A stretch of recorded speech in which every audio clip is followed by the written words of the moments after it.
Hello mga mi, share ko na sa inyo kung paano ko ba gawin yung aking panindang photocake. Madami-dami na rin kasi yung mga nagtatanong kung paano ko daw ba gawin yung aking photocake. Ano ba yung mga saktong sangkap at saktong sukat ng aking paggawa ng aking photocake. Ayan, una kong nilagay sa ating mixing bowl yung ating all-purpose flour 2 cups. Tapos 2 cups din ng ating cake flour. Yes mga mi, pinaghahalo ko yung ating cake flour tsaka yung ating all-purpose flour. Then salain natin para matanggal yung kanyang mga buo-buo. Tapos ayan, maglalagay tayo ng 2 tablespoon ng ating baking powder. At pagkatapos ay maglalagay tayo ng 3 sachet ng ating powdered milk. Yes mga mi, powdered milk yung aking ginagamit kasi mas malasa siya. Depende naman sa inyo kung anong gusto yung ilagay. Pero ako powdered milk yung aking nilagay. Tapos nag-add tayo ng 2 cups ng ating water. Tapos haluin muna natin, tansyahin natin kung hindi pa ba siya ganun kadami yung tubig. Huwag nating ibigla paglagay yung tubig dahil pwede naman tayo mag-add kung kulang pa yung tubig. Ayan, sa 4 cups ng ating all-purpose flour tsaka cake flour ay naglagay tayo ng 2.5 cup ng ating tubig. Tapos naglagay pala tayo dyan ng 1 cup ng ating white sugar. Hindi na naipakita sa video, siguro nakat ko. 1 cup lang ng sugar kasi maglalagay pa naman tayo sa ating mirang na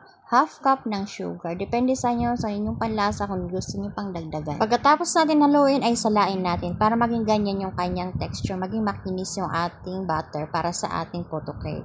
At ayan na yung ating itlog, 5 malalaking itlog. Yes, mga may 5 malalaking itlog lang yung ating ginagamit dyan. Pero fluffy na yung ating photocake dahil 5 malalaking itlog yung ating ilagay. At pagkatapos ay nag-add pala tayo dyan ng 1/2 teaspoon ng ating suka. Yes, mga may, kung meron kayong cream of tartar, yun ang ilagay nyo. Pero ako suka lang kasi wala naman akong cream of tartar. Sa paglalagay ng asukal, dapat dahan-dahan lang. Huwag ibibigla. At ayan na, tapos na rin natin gawin yung ating mirang. Ganyan yung tamang consistency ng ating mirang. O diba hindi na siya nalalaglag, ibig sabihin yan ay tama yung ating paggawa ng ating mirang. Then ilagay na natin sa ating butter yung ating ginawang mirang. Dahan-dahan lang sa paglalagay, cut and fold lang tayo dyan mga mi. Madali lang naman gumawa mga mi kasi ako naman dati wala naman akong kaalam-alam. Mahilig lang talagang akong magluto at mahilig akong manood ng mga tutorial. Hindi naman perfect lagi yung ating gawa, lalo na pag baguhan pa lang tayong gumagawa. May mga mali din tayo, may mga palpak moment din tayo. Pero doon kayo matututo pag pumalpak kayo. Magiging lesson sa atin yung mga palpak moment natin. Malalaman natin kung anong dapat i-adjust sa ating mga ginagawa. Ayan na, nailagay ko na sa ating medium na molder. Tapos nagpakulo muna tayo ng tubig bago natin ilagay yung ating photocake.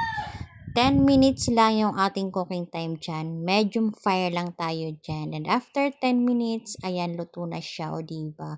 Perfect. Tapos yung cheese na ginamit natin ay perfect din siya. Mas maganda yan sa puto cheese. Pero mas masarap talaga pag Edin ang inilagay mo. Yun nga lang, ang Edin cheese ay parang hindi nagme-melt. Pero mas yummy talaga ang Edin cheese. Ayan, sa ating 4 cups ng ating flour na ginamit ay nakagawa tayo dyan ng 65 pieces ng ating photocake sa medium na molder. At ayan, nakita niyo naman mga mi, o diba? Perfect, fluffy siya. Tapos ang ganda ng ating pagkakagawa.